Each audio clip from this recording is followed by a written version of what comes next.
Krishna, Krishna, Krishna, Krishna, Hare Hare, Hare Rama, Hare Rama,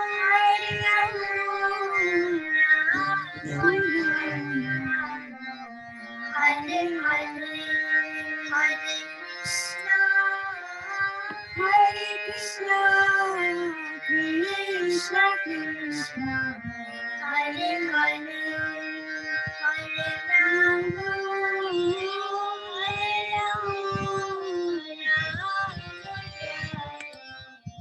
Hare Hare. Hare Krishna, dear devotees. Welcome to our Monday morning Bhagavad-gita class. I see Sudapa Mataji, Suyash Prabhu, Ishwari Shraddha-devi Dasi, and Priyanka Sharma joining us early on the Zoom call. And I also have Vijay Lakshmi Nair Mataji, Vidyavadu Mataji, and Dilip Bhai Patel Prabhu joining us on Facebook. Are we ready to get started? Hare Krishna Mataji, Dandavat Pranam, Jai Prabhupada. Yeah, Prabhupada. Very nice. Okay. So we have Suyash Prabhu also here with us, which is very good. And we will get started with the Vigyapti Panchika prayers. We are broadcasting today both on YouTube as well as Facebook simultaneously. And I'm going to start sharing my screen with you. And if you can confirm that you can see the screen there. Can you? Yes, Mataji. Mataji, we can see. Om Ajnanatimarandasya Jnananjanashalakaya Chakshurunmilitam Yena Tasmai Shri Guruve Namaha Matsamo nasti papatma na paradhi cha kaschana parihare pilajame kim bruve purushottama yuvati nam yatha yuni yunam cha yuvato yatha mano me ramate tadvan mano me ramatam tvai Bhumau skalita padanam bhumirevaavalambanam tvai jata paradhanam tvameva sharanam prabhu Govinda vallabhe radhe prarthaye tvamaham sada twadiyam niti janatu govindo mam tvaya saha Radhe Vrindavanadhishe Karunamritavahini Kripaya Nijapadabhya Dasyam Mahyam Pradiyata. Okay, Suresh Prabhu, if you can give us the reading order. Yes, Mataji. Sutava Mataji, Ishwari Radhika Mataji, Priyanka Mataji, Suyash, Shraddha Mataji. And actually, Garima Mataji just joined. Okay. Okay. So let me add Garima Mataji after Priyanka Mataji. Okay. Very nice. Very nice.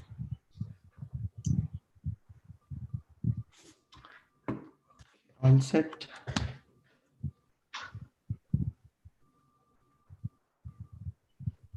And while we are deciding on the reading order, maybe you can confirm that you're able to see the Vigyapti Panchika prayers, the translations on the screen. Yes, Mataji. Yes, Okay. Mataji. Yeah. So are we ready to go? Yes, Mataji. All right. You want me to repeat? That'll be helpful, I think.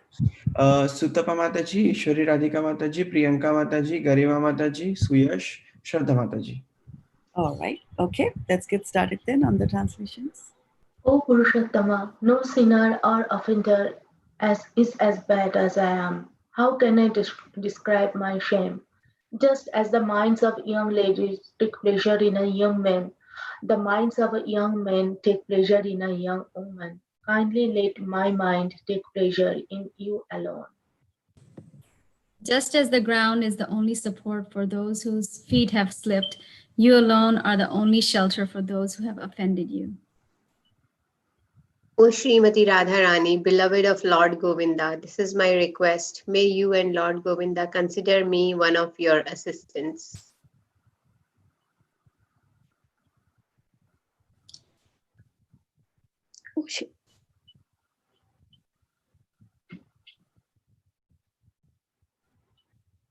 Garima Mataji? I don't know whether she can read or not, but let's check. Okay. Yeah, she's asking me to read. Okay. O Srimati Radharani, O Queen of Vrindavana, you are a river flowing with the nectar of mercy. Please be kind to me and give me a little service at your lotus feet. Okay, so reflection time now. Let my mind take pleasure in you only. O Srimati Radharani, you are the Queen of Vrindavana. Very nice. Okay, what else? Mano me ramatam tvai. Manomeram Sutava Tam. Mataji. Good. What else? Please give me shelter at your lotus feet. Okay. Dasyam mayam pratiyatam. Dasyam Mayam Pradiyatam. Okay. So how about this? We play a little game here. And which is that I will say 2 words from the prayer. And then you can all try to pitch in and tell me the next 2 words. Okay? That sounds like a plan? All right. So, Matsamo, Nasti Nasti papatma. papatma. Naparadhi, Chakaschana. Chakashchana. Pariharepi, Lajjame. Kim Bhruve, Purushottama. Yuvati Nam, Yathayini. Yunam Cha, Yuvatau Yuvatiyata. yatha. Manobhi, Ramate tanu. Manome, Ramatam tvai. Tvai. Umau, Kalita Lita padana. padana. Umir, Eva Evalambanam. Tvai, Jata Paradhanam. Pameva, Sharanam. Ramatam Tvai. Prabhu. Govinda, Vallavi Radhe. Radhe. Prarthaye, Tvam Tvam aham sadaye. sada. Sada. Prarthaye, Tvam aham sada. Aham Sada. Aham Sada. Okay. Tvadiyam, Padiyam Mataji. Tvadiyam, Tadiyamiti janatu. Janatu. Okay. Govindo, Mam Mamta Toya Radhe. He Radhe. Radhe, Vrindavanadhishe. Karna, Vahini. Vritavahini. Kripya, Nija Parabja. Prabja. Dasyam. Mahyam Pratiyatam. pradiyatam. Okay. Now, a little difficult one. If I say Pradiyatam, what's the word that comes before that? Dasyam Dasyam Pratiyatam. Mahyam. Mahyam. Very nice, right? Tvaya Saha, what comes before that?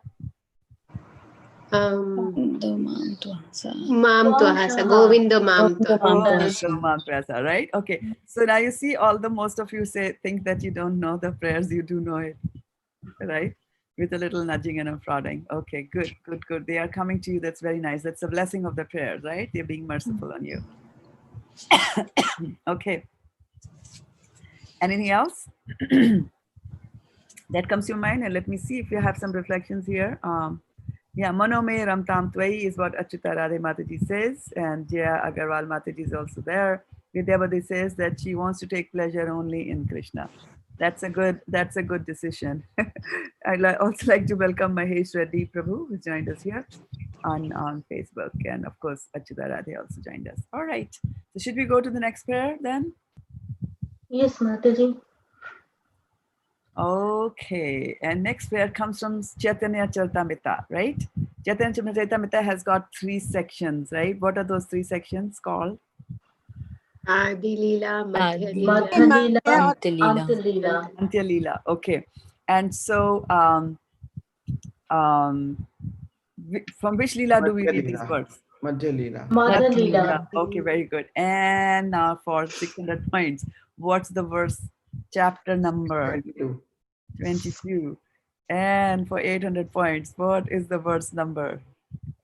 34. 34, exactly. So Priyanka opens. Priyanka and Suraj are rich today. Collected quite a few points. Okay, so let me bring up the prayers here and we will get started one more time with these beautiful prayers. As soon as Zoom will allow me to share these with you, I will share them with you. Okay, and coming up on a screen close to you, can you please confirm? It's Vigyati Pamchaka which has come, Mataji. Vigyapti Panchika that came up. Okay, let's see. Hey, okay, I know what happened. You know, it closed on me. Open, resend, CC Madhya 2234. All right. And here, what do you see now? Yeah. Okay, whose turn is it to read now? Garima Mataji. Garima, are you in a position to read? Yes, Mataji, I can read. You are? All right, gee, that's very good.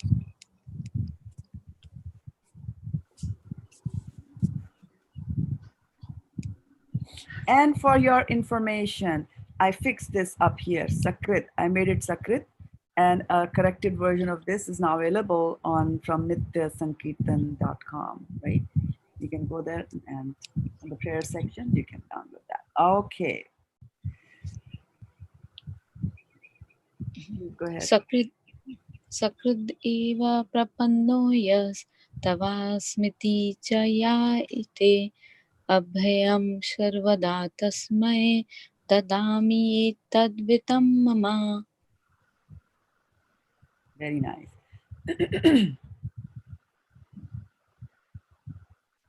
Who goes after Garima? Is it me? Yes, Mataji. Harsha Mataji. So No, after Garima, it is Suyash Varshana. I have already read of Garima Mataji's chants. That was just once. Now Varshana Mataji can go ahead, and then Okay. Deepal Mataji, and then Shraddha Mataji. Okay. Varshana, Deepal, Shraddha. Okay, so Varshana and Deepal, and then, yeah.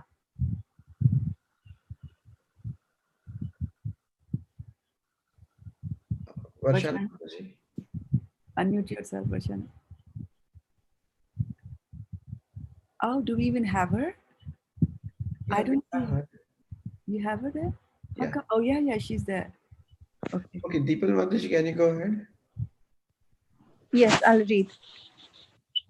Synonyms. Sakrit, once only. Eva, certainly. Prapanna, surrender. Ya, anyone who. Tava, yours. Asmi, I am. Iti, thus. Ca, cha, also. Yachite, praise. Abhayam, fearlessness. Sarvada, always. Tasmai, unto him. Dadami, I give. Itat, this. Vratam, vow. Mama, my. So after Deepali, I'll go, right? I think Varshana is still not back. Yes, Mataji. All right, translation. It is my woe that a one only once seriously surrenders unto me, saying, my dear Lord, from this day I'm yours, and prays to me for courage. I shall immediately award courage to that person, and he will always remain safe from that point onwards, right? I want to go a little bit more deeper into this verse today and start with the, if you want to go deeper into any words, you have to start with the synonyms. Because once you start looking at the word meaning of that, then you will understand, right? You understand the verse much better. And then once you understand the verse, it'll get committed to your memory also easily, right? Okay. So are you all ready? Please unmute yourself and give me a Haribol. Haribol. Oh, Krishna. Hare Krishna, Haribol. Okay. So Sakrit. So there are certain things, so there are certain key points in this verse. And the first key point is Sakrit. Sakrit means Once only. Once only. only once, right? Sakrit means only once, right? And then Eva. Certainly. Eva. Certainly. Certainly. So this is like, they're saying something with a lot of guarantee behind it. Certainly, yeah, right? Certainty. We always teach the principles of uncertainty and certainty, how certain it is. Based on that, we make so many life decisions. So this one is saying certainly. Okay, which is good. Prapannaha. Surrendered. Prapannaha means, right? We know from 2.7, Sishyasteham Shadi Mam Tvam Prapannaha. Right? So Prapanna means surrendered. Yaha means anyone. And Right? Any one of these. Tava means your. Yours. Tumhara, tava. Right?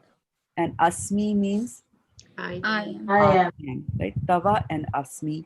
So if you join tava and asmi, what will become? I am yours. Tavasmi. Yeah, Tavasmi. and yeah, tavasmi, and it will become I am yours. Tavasmi. And iti means Thus. Thus, us. If I join tava and asmi and us, then what will become? Tavasmiti.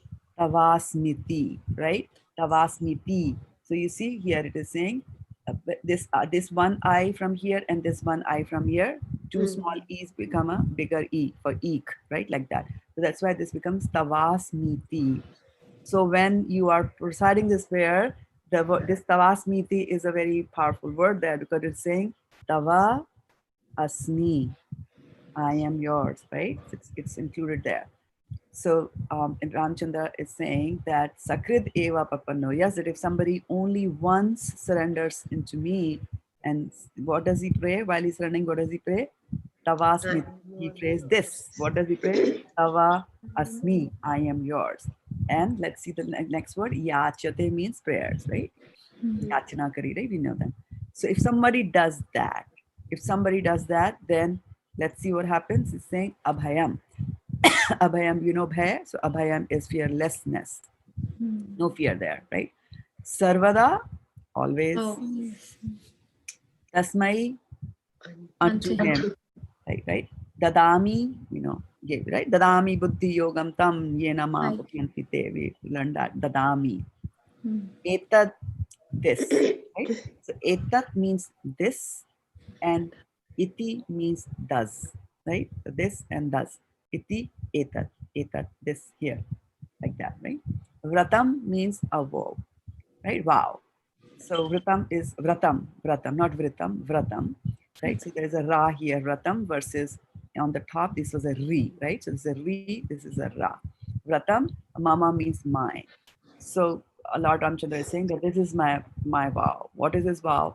That I will give fearlessness to somebody. And to whom will you give the fearlessness? That for somebody who says, Asmi, I am yours. Also, Yachate prayers for fearlessness, for courage, right? Courage and fearlessness are being taken as the same here. And Sarvada, always, right? I shall award courage to that person. He will always remain safe from that point onwards, right? So he comes under the shelter, Tavasmiti. So this verse is also purport in the purport. Prabhupada says that this verse from Ramayana, Yuddha Kand, was spoken by Lord Ramchandra, right?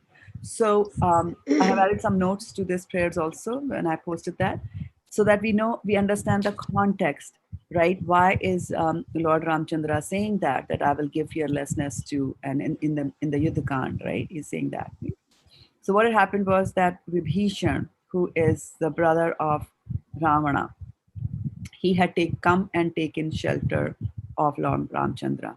So you can imagine what would have happened in Lord Ramchandra's camp when they see that such a high position person as the brother of the Ramana, who is the arch enemy of Lord Ramchandra, he's coming and he's surrendering to Lord Ramchandra. So obviously they think that there is something wrong over here.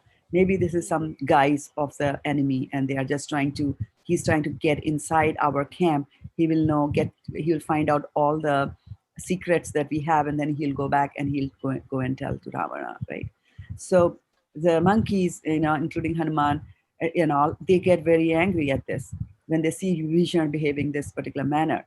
So they become very angry and they say that to Lord Ramchandra when Vibhishan surrenders that, don't give him your shelter. Don't give him a shelter because, he's a traitor. He'll do something against us, like that. He's a spy or things like that are things that are going on. And when that happens, then Lord Ramchandra recites these prayers, recites this shloka, and he says that no, he is a person who has come here, he has surrendered unto me. So if you have surrendered unto me, then I have to give him. If somebody comes and surrenders unto me and prayers and says that I am yours, and this is what Vibhishan had said, when he had surrendered to Lord Ramchandra, he had said that Lord Ramchandra, I am yours, right? So when a person is surrendered in front of you, then you cannot harm that person. You cannot kill that person because that person has surrendered. And if he's asking for courage, then Ramchandra is saying that it's my promise that I will give them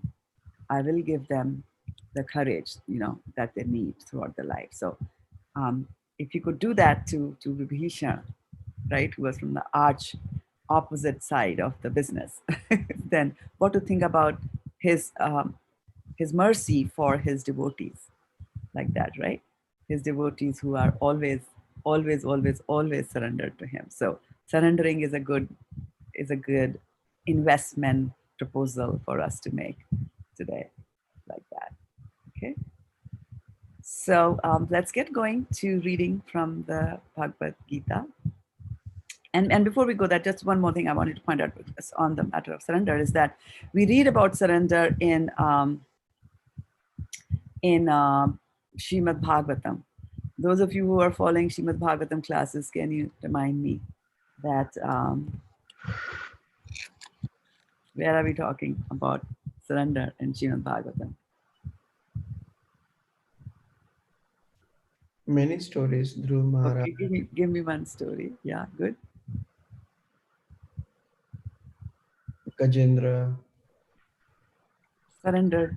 At the last. Bali Maharaj. Bali Maharaj. Yes. You would say Bali Maharaj in the true sense of surrender, right? Okay. Now, so when he surrenders, what does the Lord do? Lord Takes Vishnu. away.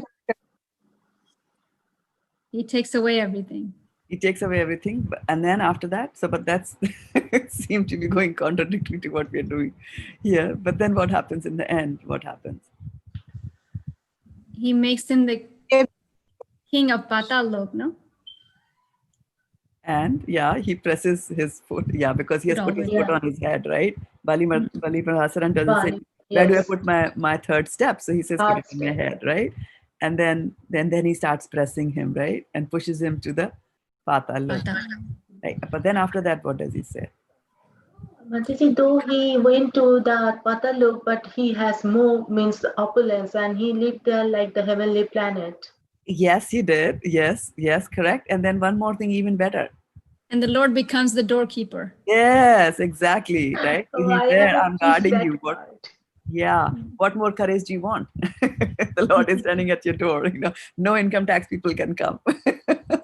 Nobody can come. No coronavirus can come. He's standing there, right? So he does that. Right. Other extreme, right? Bali Maharaj we know is a devotee of the Lord, so we know that. But on the other extreme, somebody who is very much against, right, is the personality of Kali, right? Personality of Kali. And what happens? What does Kali do? What was Kali doing? Kali was killing Dharma. Kali was doing what? Killing Dharma, meaning the cow who was standing on 4 legs. The cow? I mean, the bull. Gender, yeah. It was a bull. Sorry. Dharma, the bull, right? Cow is Mother Earth. Yes. Mother Earth is cow, and he's visible. So he's standing, and he was mercilessly beating it, right? And Kali was wearing the garb of a royalty. Right? It was also, this is actually also showing you what happens, and what is going to happen in Kali Yuga, that the kings are going to be like that, right? Pseudo people not worthy of becoming kings will become kings, and then they will be literally beating their citizens through taxation and all kinds of other means, not making provisions and things like that. Okay, so then what does Kali do? As soon as Parikshit Maharaj draws his sword to kill him, what does Kali do? He surrenders. He surrenders, right? Yeah. He surrenders, and because he surrendered, because of that, Parikshit Maharaj doesn't kill him. Because there's a rule in Srimad Bhagavatam which talks about various types of people that you don't kill. And where are we reading that? Bhagavatam class students, tell me, where are we reading about that?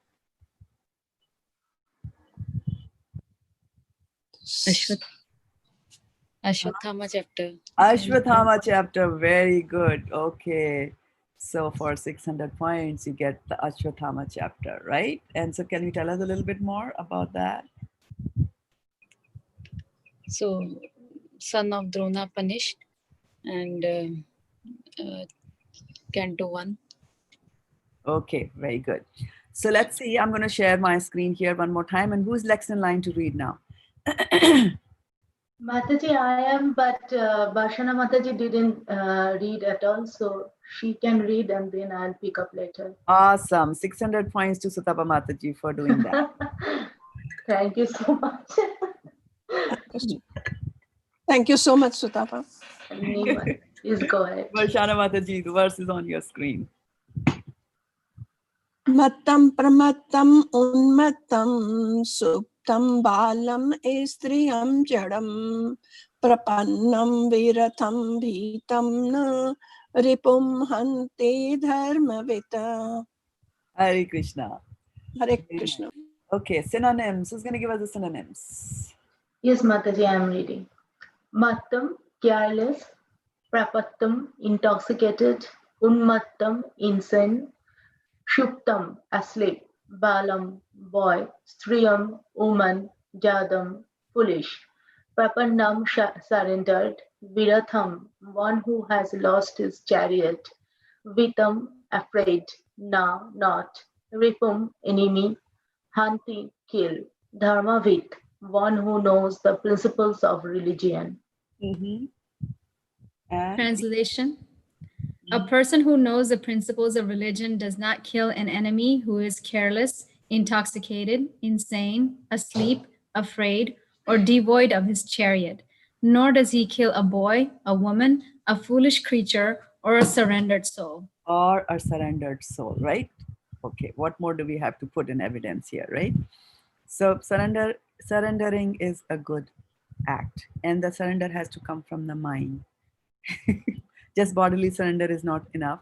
When we go and pay obeisances to the Lord, we are actually surrendering to the Lord, but it is also important that the surrender should also come from within us, like that. Okay, good. Now let's go to the Bhagavad-gita.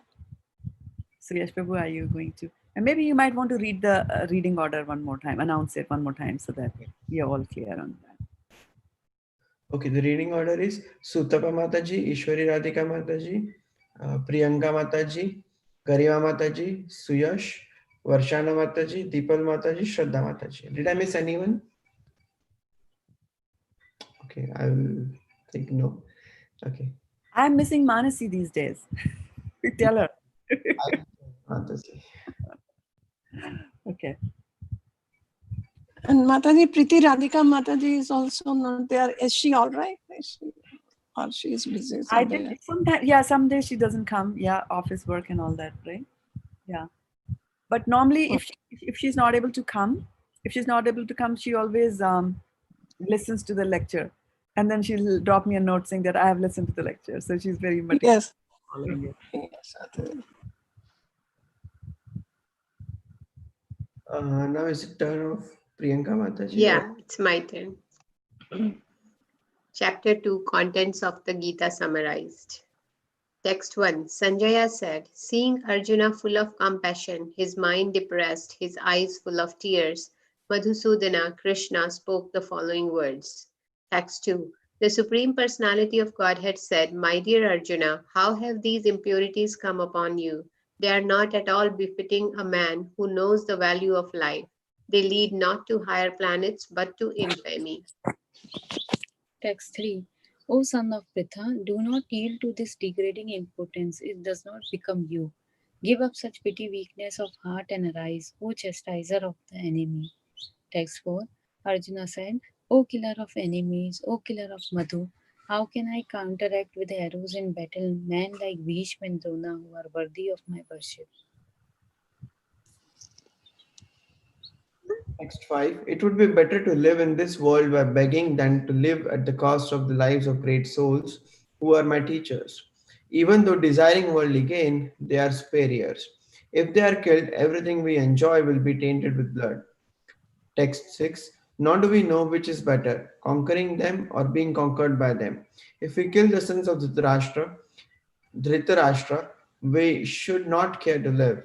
Yet they are now standing before us on the battlefield. Hare Krishna. Text 7. Now I am confused. Now I am confused about my duty and have lost all composure because of miserly weakness. In this condition, I am asking you to tell me for certain what is best for me. Now I am your disciple, and I and a soul surrendered unto you. Please instruct me. Text 8. I can find no means to drive away this grief which is drying up my senses.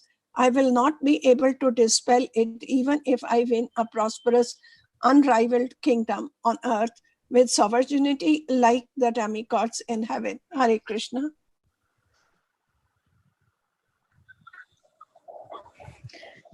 Text 9. Sanjaya said, having spoken thus, Arjuna, chastiser of enemies, told Krishna, Govinda, I shall not fight, and fell silent. Text 10. O descendant of Bharata, at, at that time Krishna, smiling in the midst of both the armies, spoke the following words to grief-stricken Arjuna. Text 11. The Supreme Personality of Godhead said, while speaking learned words, you're mourning for what is not worthy of grief. Those who are wise lament neither for the living nor for the dead. Text 12. Never was there a time when I did not exist, nor you, nor all these kings, nor in future shall any one of us cease to be. Text 13. As the embodied soul continuously passes in this body from boyhood to youth to old age, the soul similarly passes into another body at death. A sober person is not bewildered by such a change. Text 14. O son of Kunti, the non-permanent appearance of happiness and distress and their disappearance in due course are like the appearance and disappearance of winter and summer seasons. They arise from sense perception, O Shayan of Bharata, and one must learn to tolerate them without being disturbed. Hare Krishna. Text 15. O best among men, Arjuna, the person who is not disturbed by happiness and distress and is steady in both is certainly eligible for liberation. Text 16. Those who are seers of the truth have concluded that of the non-existent, the material body, there is no endurance, and of the eternal, the soul, there is no change. This they have concluded by studying the nature of both. Hare Krishna. Text 17. That which pervades the entire body you should know to be indestructible. No one is able to destroy that imperishable soul. Text 18. The material body is indestructible, immeasurable, and eternal living entity is sure to come to an end. Therefore, fight, O descendant of Bharata.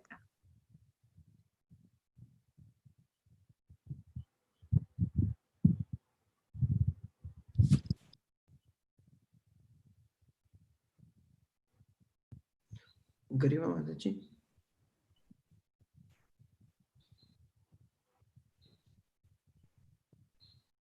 Okay, I will take the turn.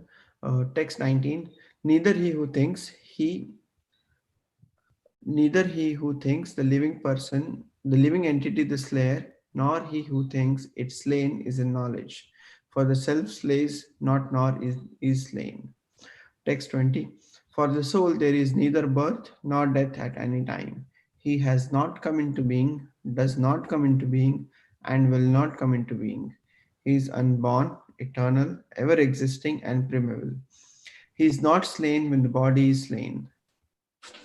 Hare Krishna. Text 21.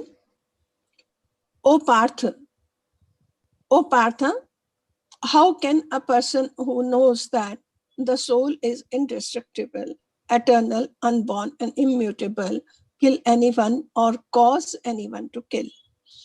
Text 22. As a person puts on new garments, giving up old ones, the soul similarly accepts a new material bodies, giving up the old and the useless ones. Hare Krishna. Text 23. The soul can never be cut to pieces by any weapon, nor burned by fire, nor moistened by water, nor withered by the wind. Text 24. This individual soul is unbreakable and insoluble and can be neither burned nor dried. He is everlasting, present everywhere, unchangeable, immovable, and eternally the same. It is said the soul is invisible, inconceivable, and immutable. Knowing this, you should not grieve for the body. Text 26. If, however, you think that the soul or the symptoms of life will always be born and die forever, you still have no reason to lament, O mighty arm. Text 27. One who has taken his birth is sure to die, and after that, one is sure to take birth again. Therefore, in the unavoidable discharge of your body, you should not lament. Text 28. All creating beings are unmanifest in their beginning, manifest in their interim state, and unmanifest again when annihilated. So, what need is there for lamentation? Text 29. Some look on the soul as amazing, some describe him as amazing, and some hear of him as amazing, while others, even after hearing about him, cannot understand him at all. Text 30. O descendant of Bharata, he who dwells in the body can never be slain. Therefore, you need not grieve for any living being. Hare Krishna. Text 31. Considering your specific duty as a Kshatriya, you should know that there is no better engagement for you than fighting on religious principles, and so there is no need for hesitation. Text 32. O Partha, happy are the Kshatriyas to whom such fighting opportunities come unsought, opening for them the doors of the heavenly planets. Text 33. If, however, you do not perform your religious duty of fighting, then you will certainly incur sins for neglecting your duties and thus lose your reputation as a fighter. Text 34. People will always speak of your infamy, and for a respectable person, dishonor is worse than death. Hare Krishna. Text 35. The great generals who have highly esteemed your name and fame will think that you have left the battlefield out of fear only, and thus they will consider you insignificant. Text 36. Your enemies will describe you in many unkind words and scorn your ability. What could be more painful for you? Hare Krishna.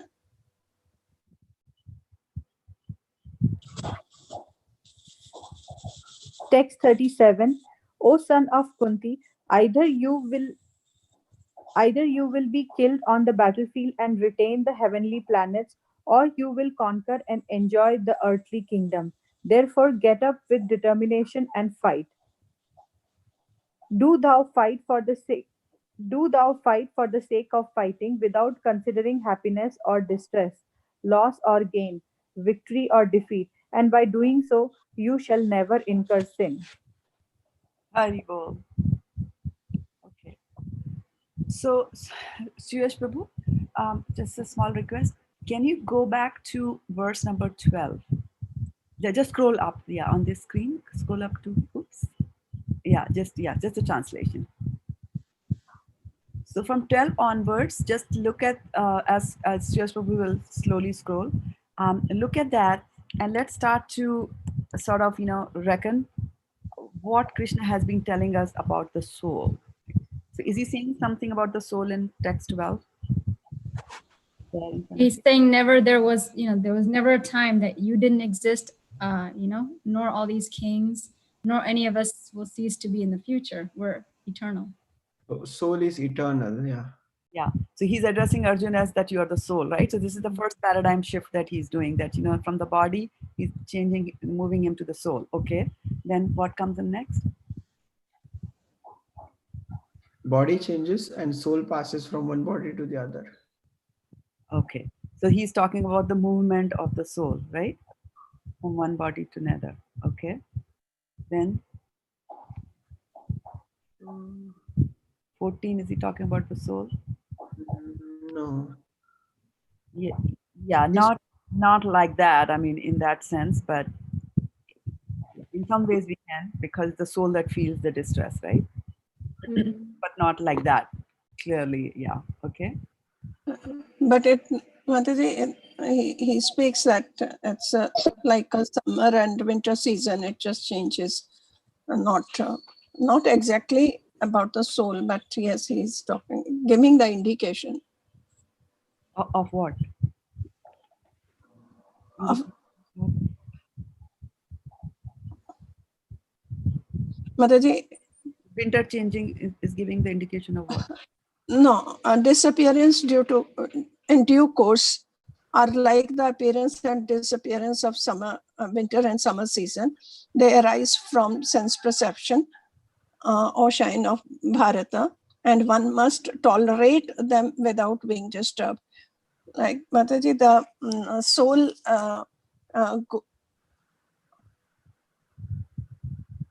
non-permanent appearance and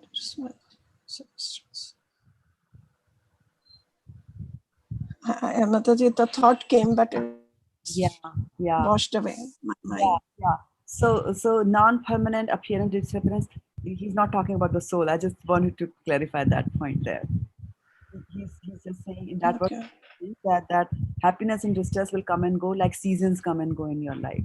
Yes, Mataji. Yes. He's alluding to the soul in the sense that happiness and distress are felt by the soul, right? Because the soul is sentient like that. Okay, and the soul should learn to tolerate it. All right, then what next? What's there next?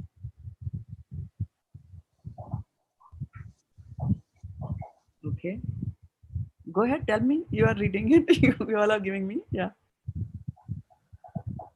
Read, yeah, on the screen he's sharing. Read it and tell me.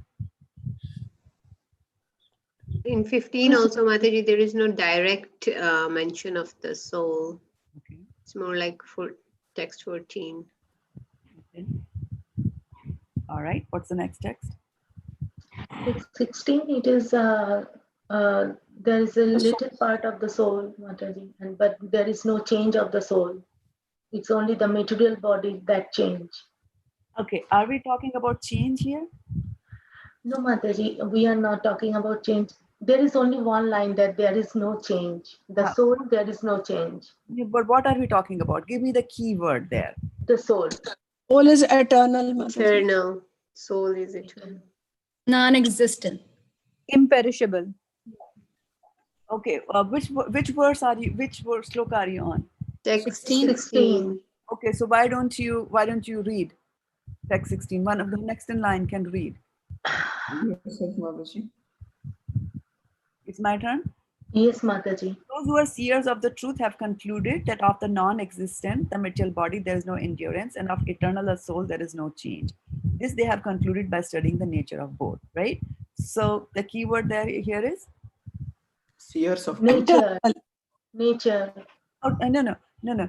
Keyword according to the exercise that we're doing right now, right? What's the exercise we're doing? The exercise we're doing is we are trying to find from the shlokas of Bhagavad-gita chapter 2, what verses are talking about the soul. So what is this verse talking about? The soul. Eternal. The eternal, the soul. What is it's telling us something about the soul, right? There is no change. Soul eternal, it does not change. It is eternal. Right, yeah. So you see, Varshana Mataji, you were one verse ahead of that thought that you had, right? Few verses ago. This is what you were saying from here. That does not change. Okay. Then what else is there? What is? Conclusion by studying nature of both. Okay, yeah. Further verses. So further is Mataji, no one is able to destroy the soul because it's imperishable. Okay. So, and then what also it tells about the soul in this text 7? Pervades the entire body. Pervades the entire body. Okay. Right. All right. Then further. But it says that it's going to come to an end. Bodies come. His body's going to come to an end, so fight. That's why. Yeah. No, but we are looking at the soul. Yeah. Oh. Not talking about soul directly in this verse. Okay. Let's skip 18. Yeah. Then let's go to 19. What does it tell in 19 about the soul? That it cannot be slain. You cannot. Or Soul is not the killer and it does not be killed. Yeah, It cannot does be. not kill.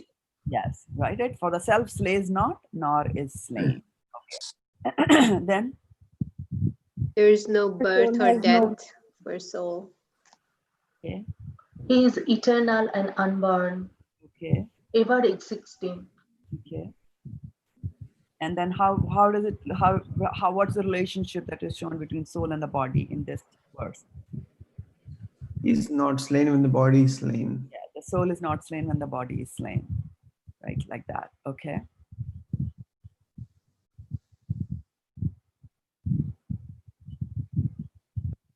Okay.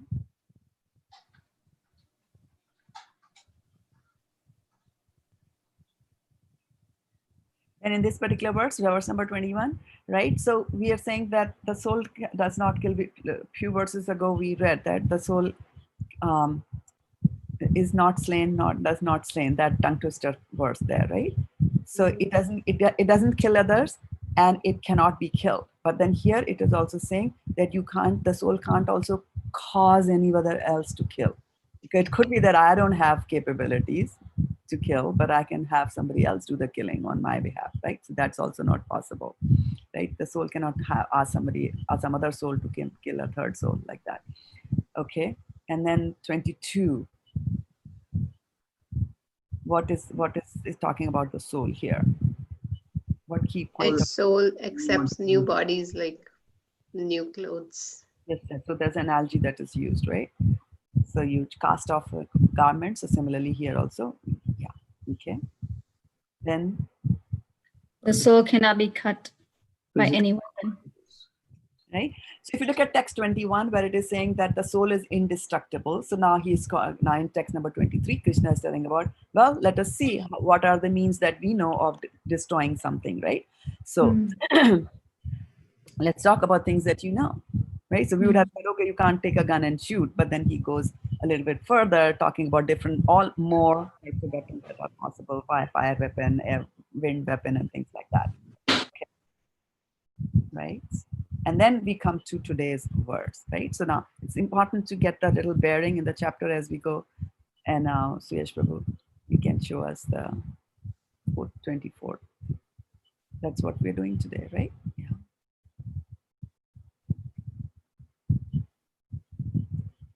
All right. So here, before we go into and start reciting it, I wanted you to look at the Devanagari of this verse, right? And the very first word that you see is almost the entire half of the shloka is just one word. And that is where we are eternally grateful to Prabhupada for giving us the breakdown of that in the transliteration. Okay. So who's next in line? I think we go back to the cycle again, right? Yes, Mataji. Okay. Achedayam adhayoyam akleyudoshasya evacha nitya sharva gatasthino achedoyam shanatanaha. Very nice. Okay. All right. Let's see. Who's going to give us the synonyms today? Achedayaha, unbreakable. Ayam, this soul. Adaya, unable to be burnt. Ayam, this soul. Akledya, insoluble. Asosya, not able to be dried. Eva, certainly. Cha, and Nitya, everlasting. Sarvagata, all pervading. Sthano, unchangeable. Achalaha, immovable. Ayam, this soul. Sanatana, eternally the same. Very nice. Translation. This individual soul is unbreakable and insoluble and can be neither burnt nor dried. He is everlasting, present everywhere, unchangeable, immovable, and eternally the same. Purport. All these qualifications of the atomic soul definitely prove that the individual soul is eternally the atomic particle of the spirit whole, and he remains the same atom eternally without change. The theory of monism is very difficult to apply in this case, because the individual soul is never expected to become one homogeneously. After liberation from material contamination, the atomic soul may prefer to remain as a spiritual spark in the effulgent rays of the Supreme Personality of Godhead, but the intelligent souls enter into the spiritual planets to associate with the Personality of Godhead. Hare Krishna. The word Sarvagata, all pervading, is insignificant because there is no doubt that living entities are all over God's creation. They live on the land, in water, in air, with, within the earth, and even within fire. The belief that they are sterilized in fire is not acceptable because it is clearly stated here that the soul cannot be burned by the fire. Therefore, there is no doubt that there are living entities also in sun planet with suitable bodies to live there. If the sun globe is uninhabited, then the word Sarvagat, living everywhere, becomes meaningless. Hare Krishna. Hare Krishna. Okay, so we can stop sharing and take reflection. And while you're thinking about the reflection, I'll also like to welcome Bhola Pandit Prabhu, who joined us on Facebook, as well as Bhakta Rohit Kumar. I'm so happy to see you both on the call. And Rakeem Richard Prabhu as well. Sometimes I miss names, I apologize for that. And please share your reflections, those of you watching on Facebook. Okay. Hare Krishna Mataji. It is said that the suitable bodies live in the sun, but at the same time, scientifically, it is said that sun globe is so hot that nobody can stay.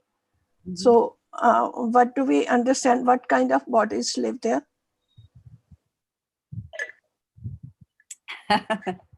So let's first see what kind of bodies live here.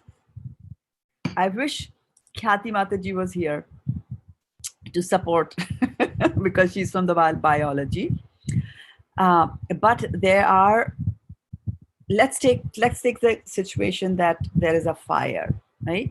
So when there's a fire, you call the fire brigade, right? They come and then the people go inside a burning room. So what are they wearing? Hazmat fire resistant suit. Fire resistant suit, right? So this means that even in this planet, there is material available, right? That you can manipulate earth, water, fire, air to come up with a combination which is fire resistant, right? And again, fires can be of various categories and various degrees, right? Depending on the heat. Obviously, the fire that we have here is much less than the fire that is there in the sun planet, right? Okay, but then even from here, even from our own existence here, that we can see that there is enough evidence that if there is fire, there can always be something which is resistant to that fire. I can create something which is resistant to that fire. And then you can just extrapolate that, right? Even here, there are some creatures which are known as fire bacteria. Fire bacteria is that, they will live in the fire. Which means at very extremely high temperatures also they will live. Now, whether that particular bacteria will live on the sun or not is a doubtful question, because our temperatures over here don't reach that high degrees, but at least 250 degree Fahrenheit, they still live, they're alive like that. So on the sun planet, again, you remember that there's a soul that we are talking about, and we said adahayo, I am, right? Cannot be burnt. So that's the soul. That Krishna is saying we believe it. But what about the body? That's your question, right? What about the body in which that soul is put, right? So now let's first again see in this planet where we are living, because this is prataksha. It is right in front of our eyes, and it's easy for us to understand things which are prataksha. And then we can extrapolate by doing anuman, right, on that. So prataksha is that we have got a gross body. Aprataksha is there is a subtle body, right? So we can't see the subtle body, but from Shastras, we understand that it is, okay? So let's concentrate on the gross body, because we are not having that problem that my mind gets wet when there is a rain that comes, or when there is a fire, my mind got caught fire. Like that doesn't happen, right? So it's what we see in our real life is gross things, right? The gross aspects of things get burnt. So let us first see that what are things made up of. And Krishna says in Bhagavad-gita, Bhumi apo analayo vayu kham mano buddhir evacha ahankara itiyam me bhinna prakriti ashtada. So he says that these are my 8 separated energies. What? Bhumi is earth, analo, fire, water, ether, air, mind, intelligence, and false ego. So he lists these 8 elements of which a body is made. And we know that mind, intelligence, and false ego make the subtle body. And the gross body is made up of 5 elements, which are called Panchbhuta: earth, water, fire, air, ether. Now, when I make something, or look at something which already exists in the environment, right? For example, let's take milk. So when we were studying milk, when we were young kids in the school, they told that a large percentage of the milk is made up of water, right? Does anybody remember how much percentage it is? I don't remember. How much percentage of milk is there? So Yash, can you look it up on Google and tell? I think 80%, Mataji. 80% is milk. But yeah, I think 87. 87, 76, whatever, right? 87% is water and 13% are other solids. Other solids, right? So you see that solid means earth, right? And liquid means water. So you take some solids and depending on the percentage wise, you get milk, which is because the percentage of water is more in the milk. So milk is liquidy in nature. Again, similarly, when we take our bodies, we also talk about the bodies also has got some earth, has got water. Definitely large part of our body is also water. That's why we get affected by the moons, the movement of the moon affects us. And then we have we have earth also, and because of the earth being there, earth is what gives a form right to the body. So earth, water, then there is fire. Do we have fire in our body? Yes, digestive fire. Yes, yeah, Mother. yeah. Fire of digestion. Digestive fire. So fire is Jataragni, right? Jatragni. Right? Jataragni. So Jatar is your digestive, right? So so there's fire there. But how do you sense fire? What is the symptoms of fire? If there's fire somewhere, how do you sense it? Heat. Heat and? It devours. Light. Light. Heat and light, yeah, okay. So heat and light. And so the light aspect of the fire doesn't devour, but the heat aspect of the fire will devour something, right? And what does it devour? It'll devour Whatever it gets. earth and water, right? That it can devour air. So if we give heat to, molecules, something happens to them, right? Like that. So a body will have a certain percentage of earth, water, fire, air, ether, like that, right? And so if I create a body, now you saw how we created how milk was created and how the human body is there, right? Now can I create a body using a different proportions of these 5 elements? Yes. Okay. So if I create a body which has more fire in it, what will be the properties of that body? More aligned with fire. Okay, so give me 2. How will that body be to touch? How will you touch It'll that? be hot. Hot. Right? Okay. What was the other aspect of fire? It will be bright. Light. Light. Right? It will be bright. Okay. So that is why, when you go higher in the planets, in the higher planets, the quantity of earth in the body is less, and the quantity of fire in the body is more. That's why the devtas are effulgent. Right? Light comes out of the devta because there's more fire there. Okay. This way, prataksha, you're seeing certain things here, right? Now you see, sometimes when you go for these nice exotic restaurants, and they have this very nice display, right? And there's one that was circulating, which was went viral on the internet, and that was they had carved Krishna out of ice, right? So it's a very beautiful figure of Krishna in ice. So what is it that made up of? All water. Okay, so bodies can be made of all water, and they can sustain. They can sustain themselves also. So that is why. Where does Varun live? In the ocean. The ocean, right? So what do you think Varun's body is made up of? Made All water. water, like that. So he will live in a house also that is made up of all water. He will have things which is made up of all water. We can't see, right? But it is there. So similarly, you can have a body which is made up of a large element of that is fire, or maybe all fire, like that. So that kind of a body can go and live in the sun, right? Like that. So that is where the Shastras go beyond science. Science. Thank you, Mother. Science is always saying science depends on evidence, right? And science wants to measure things, but there are certain things which cannot be done with our instruments that we have. And that is where faith comes into picture with that. Thank you, Mataji, for sharing. This is very interesting, and it answered so many of my other questions. Like we, as you said, in our current human body, Earth is more, and that's why either we are buried or given Agni, because Agni is also basically the elements which we are formed of, and we are given back to that. Is that right?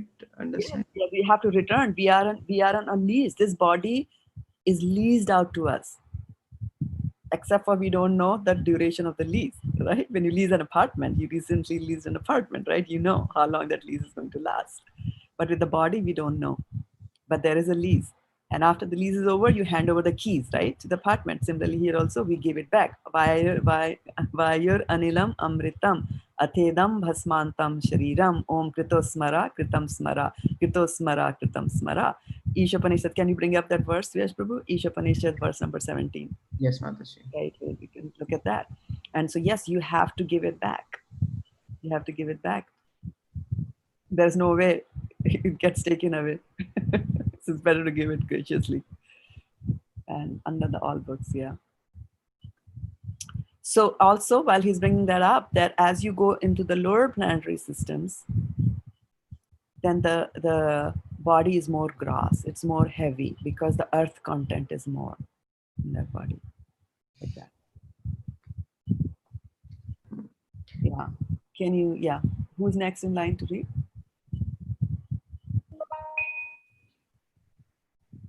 Reading order, do we remember who was reading?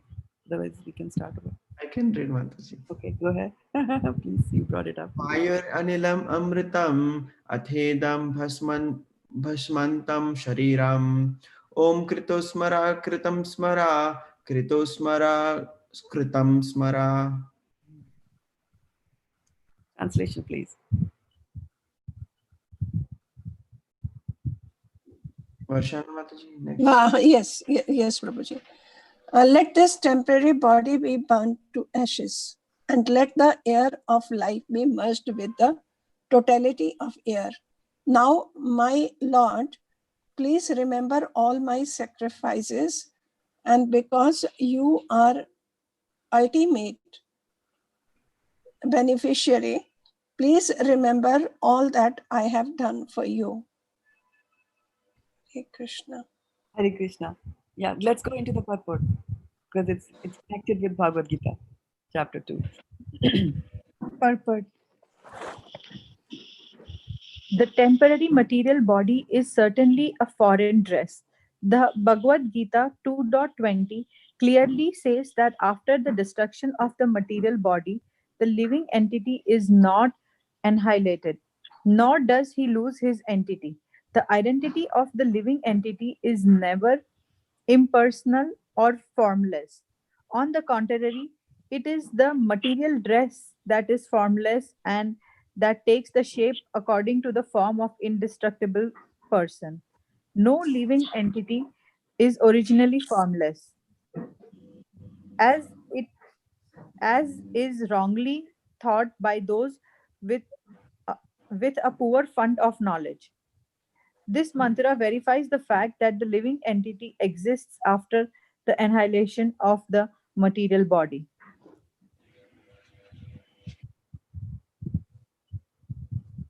I'll read after that, right? In the material body, material nature displays wonderful workmanship by creating varieties of bodies for the living beings according to their propensities for sense gratification. The living entity who wants to taste stool is given a material body that is quite suitable for eating stool, that of a hog. Maybe somebody else can read. Similarly, one who wants to eat the flesh and blood of other animals may be given a tiger's body equipped with suitable teeth and claws. But the human being is not meant for eating flesh, nor does he have any desire to taste stool, even in the most aboriginal state. Human teeth are so made that they can chew and cut fruit and vegetables, although there are two canine or teeth so that the primitive humans can eat flesh if they do desire.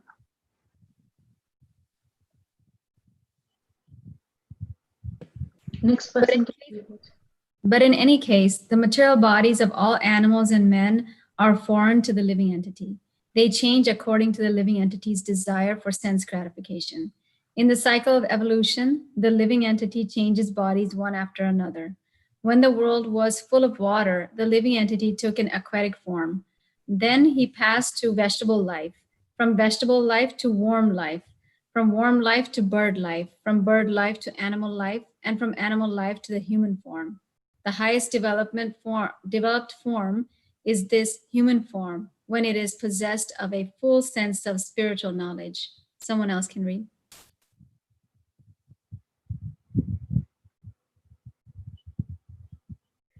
The highest development of one's spiritual sense is described in this mantra. One should give up the material body, which will be turned to ashes, and allow the air of life merge into the eternal reservoir of air.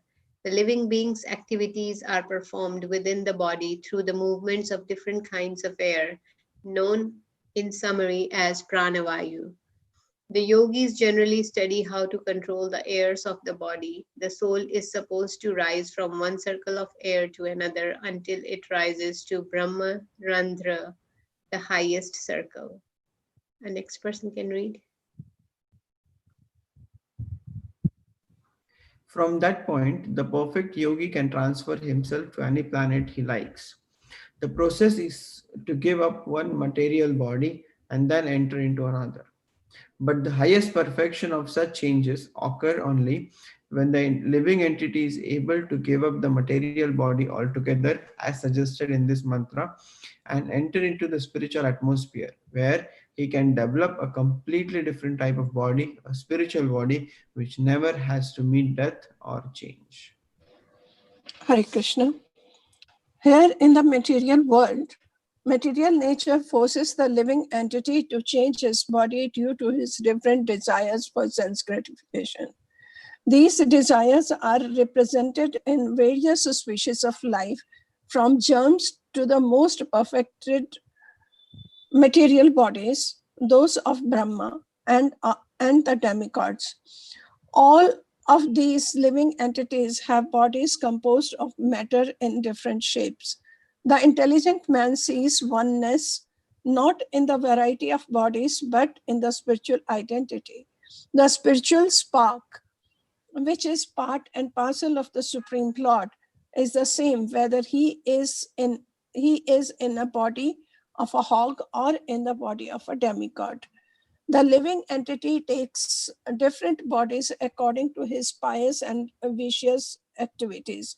The human body is highly developed and has full consciousness according to Bhagavad-gita 7:19. The most perfect man surrenders unto the Lord after many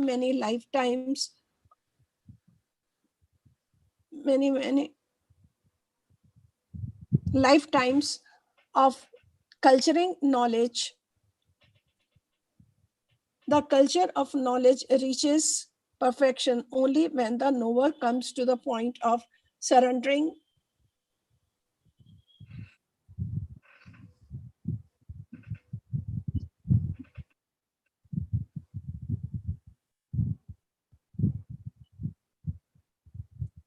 surrendering unto the Supreme Lord, Vasudev. Otherwise, even after attaining knowledge of one's spiritual identity, if one does not come to the point of knowing that the living entities are eternal part and parcel of the whole and can never become the whole, one has to fall down again into the material atmosphere.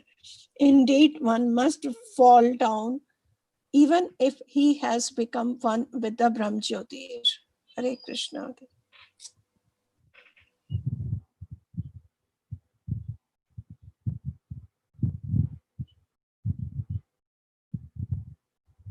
Who goes in next? Deepal Mataji.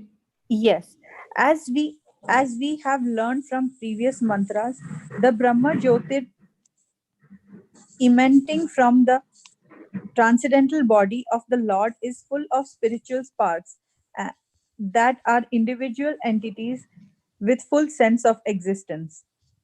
Sometimes these living entities want to enjoy their senses, and therefore they are placed in the material world to become false lords under the dictation of the senses. The desire for lordship is the material disease of the living being, for under the spell of sense enjoyment and transmigrates through the various bodies manifested in the material world. Becoming one with the Brahma Jyotir does not represent mature knowledge. Only by surrendering unto the Lord completely and developing one's sense of spiritual service does one reach the highest perfectional stage.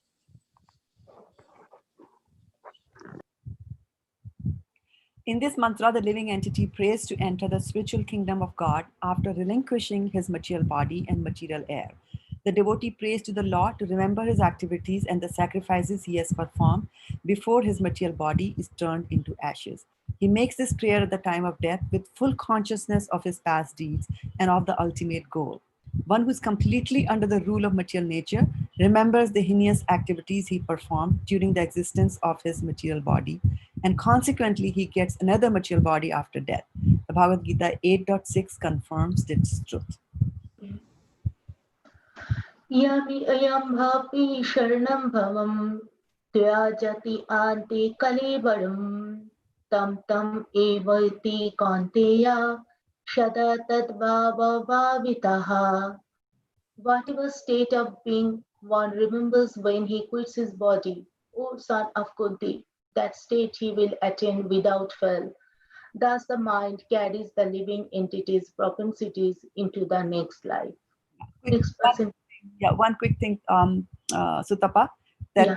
verse that you read, the second line, the first word in the second line, it is Tyajyatya. Okay, Mataji. Tyajatya. Yeah, right? It's TY. To be cognizant of the TY is there. Okay, good. Who comes after Garima? Oh, after Sutapa? Me, Mataji. Okay, go ahead. If you can scroll up, Prabhu. Unlike the simple animals. Yeah. Unlike the simple animals who have no developed mind, the dying human being can remember the activities of his life like dreams at night. Therefore, his mind remains surcharged with material desires, and consequently, he cannot enter into the spiritual kingdom with a spiritual body. The devotees, however, develop a sense of love for Godhead by practicing devotional service to the Lord. Even if at the time of death a devotee does not remember his service to the Lord does not forget him. This prayer is given to remind the Lord of the devotee's sacrifices.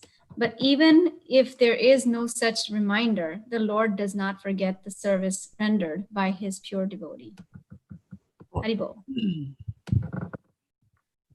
The Lord clearly describes his intimate relationship with his devotees in the Bhagavad-gita 9.30 to 34. Even if one commits the most abominable action, if he is engaged in devotional service, he is to be considered saintly because he is properly situated in his determination.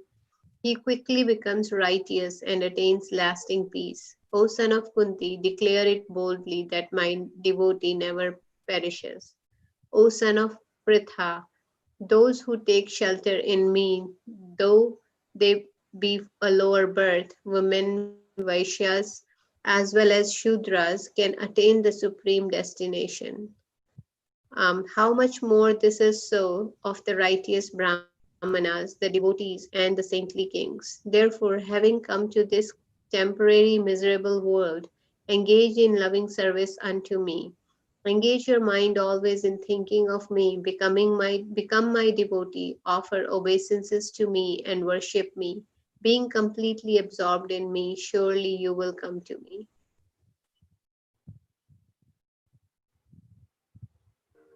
Srila Bhaktivinoda Thakura explains these verses in this way. One should regard a devotee of Krishna to be on the right path of the saints, even though such a devotee may seem to be Sudurachara, a person of loose character. One should try to understand the real purport of the word Sudurachara. A conditioned soul has to act for double functions, namely for the maintenance of the body and again for self realization. Social status, mental development, cleanliness, austerity, nourishment, and the struggle for existence are all for the maintenance of the body. The self realization part of one's activities is executed in one's occupation as a devotee of the Lord, and one performs actions in that connection also. One must perform these two different functions along parallel lines because a conditioned soul cannot give up the maintenance of his body. The proportion of activities for maintenance of body decreases, however, in proportion to the increase in devotional service. They are inversely proportional. As long as the proportion of devotional service does not come to the right point, there is a chance for an occasional exhibition of worldliness. But it should be noted that such worldliness cannot continue for long because, by the grace of the Lord, such imperfections will come to an end very shortly. Therefore, the path of devotional service is the only right path. If one is on the right path, even an occasional occurrence of worldliness does not hamper one in the advancement of self-realization.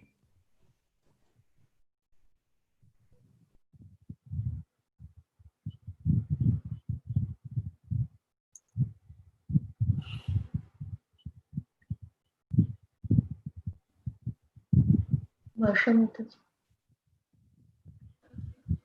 The facilities of devotional service are denied the impersonalists because they are attached to the Brahm Jyotir feature of the Lord.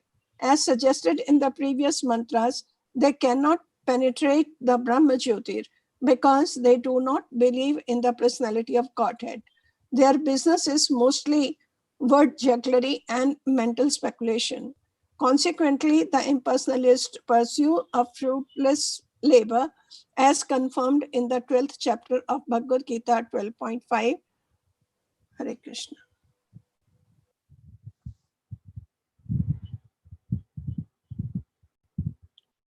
After Varshana, who goes? I do. Can all the facilities suggested in this mantra can be easily obtained by constant contact with the personal feature of the absolute truth. The devotional service to the Lord consists essentially of 9 transcendental activities: hearing about the Lord, glorifying the Lord, remembering the Lord, serving the lotus feet of the Lord, worshipping the Lord, offering prayers to the Lord, serving the Lord, enjoying friendly association with the Lord, and surrendering everything unto the Lord. The 9 principles of devotional service, taken all together one by one, help a devotee remain constantly in touch with God. In this way, at the end of life, it is easy for the devotee to remember the Lord. By adopting only one of these 9 principles, the following Renowned devotees of the Lord were able to achieve the highest perfection. By hearing of the Lord,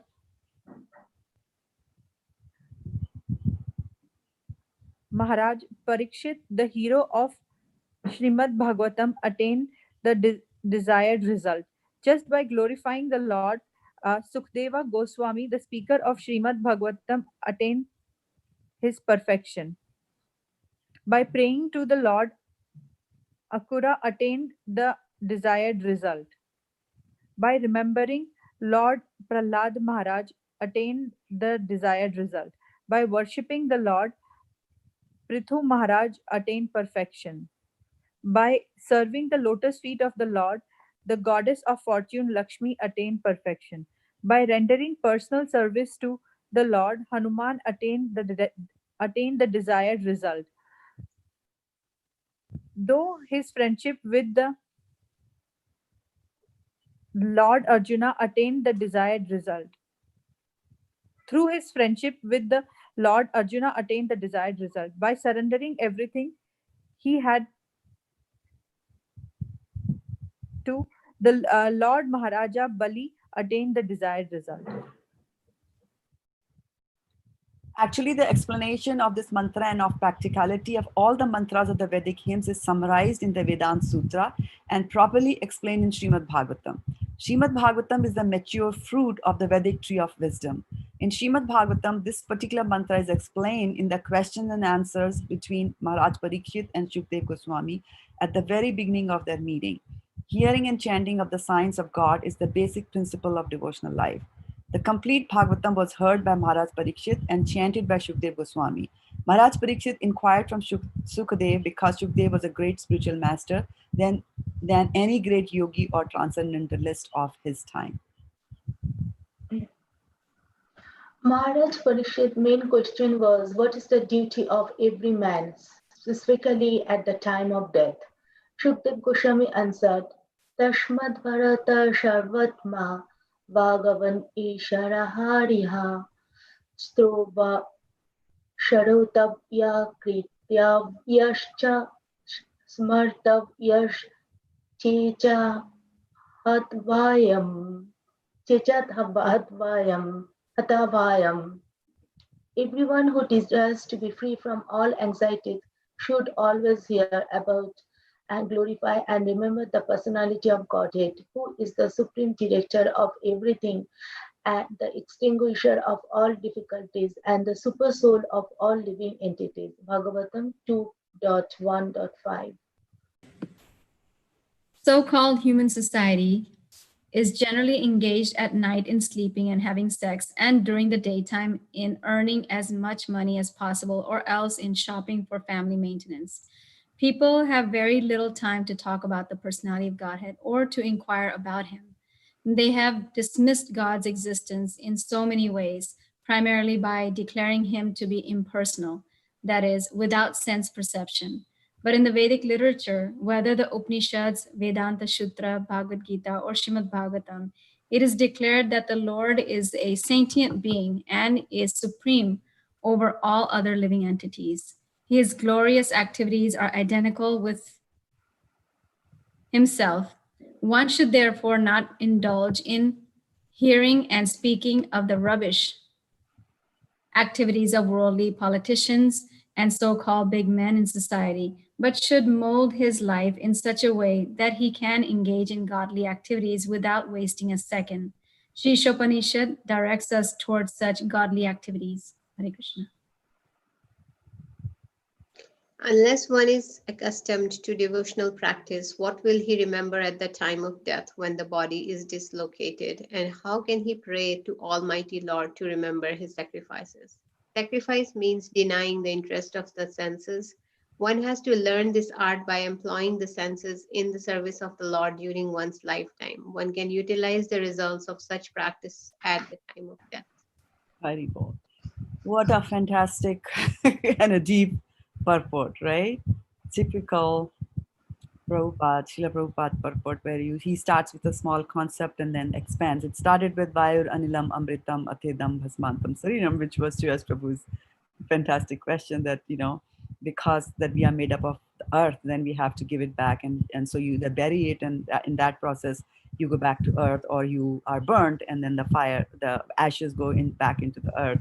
Or in some of the religions, they just let the body be eaten away by animals and birds, etc. And in that case, again, the body goes through the digestive tract and again goes back into the earth. So we have to give things back to from where we took it. So yes, this body is a lease, and we do have to, terminate the lease at the right time and give back the keys back to Mother Nature. Yeah. So in today's verse, there were so many beautiful things that Prabhupada mentioned there, and one of them is that don't worry too much about like, will I remember all that I did to God and things like that, because God will remember your services, right? God will remember the services that you did, and He will remind you at the time of that, even if you are forgetting. So a devotee is not too much worried about those kind of things. They come as default. He's only interested in how do I please Krishna? How do I please Krishna? How do I please Krishna? Like that. So then again, one of the things that I wanted to point out was that there's a lot of similarity between what was said yesterday, right? And then what was being said, was said today also about the soul, right? That it cannot. It said that nanam chinnanti shastrani, right? That's what it said yesterday. That through with their weapons, it cannot be cut to pieces. Nanam dahati pavaka. And today also it is saying that achedyoham adahyoham. So it's the same concept is being repeated, right? So if he's saying that I cannot be moistened by water, right? So that is. It cannot be cut to pieces by a weapon. It cannot be burned by a fire, which means a fire weapon and things like that was said yesterday.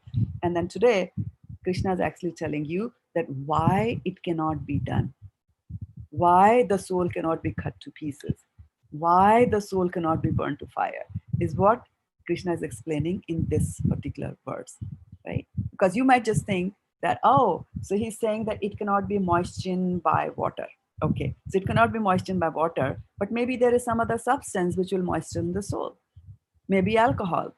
You put it in alcohol, right? Because, like when we studied our chemistry, not everything was soluble in water, but they were soluble in other solvents, right? So one might just think that, okay, fine, water cannot do it, but there are other liquids, and maybe the soul will get dissolved there. So now in this particular verse, Krishna is covering all that, and he's saying, no, why water is not able to moisten the soul is that here. So he's telling you about the characteristics of the soul. Why you cannot moisten a soul is because the soul cannot be moistened. Why can fire not burn the soul? Because the fire is not burnable. These concepts of burnable, moisten, and dried and things like that are applicable to material things. But he's saying that the soul is actually all spiritual. So these things of burning, etc., will not apply to the soul, which is such a big relief, right? And most of the times we are scared of this, right? Either this house which is made of wood will catch fire because of electrical short circuit, or the sea is close by, so the tsunami will come and wash off everything like that, right? But none of these things can do anything to the soul. And then, of course, he talks a little bit more about the soul, right? Some more properties he adds, right? He said nitya, which is eternal. Anyway, he talked a lot about the nitya part of it, but he also talked about a very nice term that he used, which was sarvagataha, right? Sarvagataha. Now the sarvagata can mean, two things. Sarvagata can also mean that he is all pervading, right? And we read about that in the previous verses, that which pervades the whole body, know it to be such and such, right? So the soul is always pervading, pervades the whole body by virtue of consciousness. And then, so if you're saying all pervading, which means that the soul is there, pervades everything, right? But there's an interesting thing that he's saying that the soul pervades everything, right? But then he's also saying that he is achalam. Achalam means not movable. So, which is, yeah, but you already said that he's all pervading. So if the soul pervades everything, and everything means everything, right? If you take that meaning of Sarvagatha means pervading everything. So if you take that soul is pervading everything, then what's the big deal? Where will it move? If it's pervading everything, right? Because I am not pervading that room, so I'm able to move from this room to that room. But if I am in every room of the house, the immovable, how can I move? That is why God is defined as immovable, because he pervades everything, right? So this, this word, which is being used in this particular verse, sarvagataha, right? Sarvagatha is not talking about that it pervades everything. It is talking about sarvagatha, that it can go anywhere. It can go anywhere means the soul which is here today in this material earth can go to the sun planet tomorrow via the cycle of death. It can do that, like that. So remember, the Sarvgatha is talking about this. It's not that it pervades everything. No, what pervades everything is the Lord. Andantara chaya, andantara stham, right? It talks in Brahma Samhita. So we are talking about pervasion of the Lord. It's only the Lord who pervades everything and not the soul. The soul is capable of going to every place, including the sun planet as well. Okay. So yeah. So will it be correct, Mataji, if I say that soul is all pervading, means it can go anywhere after leaving the present body? Yes, it can go underneath the water and live in a water, some things that you cannot see. It can go and become a ghost, and live in a ghost body. It can go and live in the body of a sun inhabitant of the sun planet. It can go to Brahma Loka, right? Or it can go to Golok Vrindavan and get a spiritual body. It can go anywhere at a suitable time.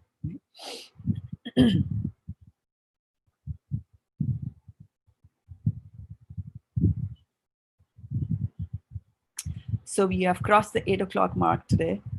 Thank you, Mataji. Very nice explanation. Let's just go here. Yeah, it was a fantastic purport that we did. That's a long time I didn't read that purport, so it is always nice to revisit these purports from Prabhupada's purports from Ishopanishada, like that. Okay.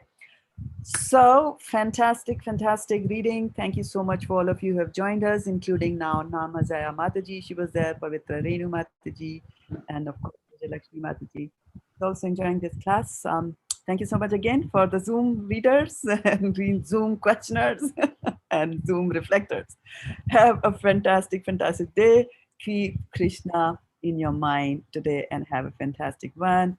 We will meet again tomorrow morning, Krishna willing. Hari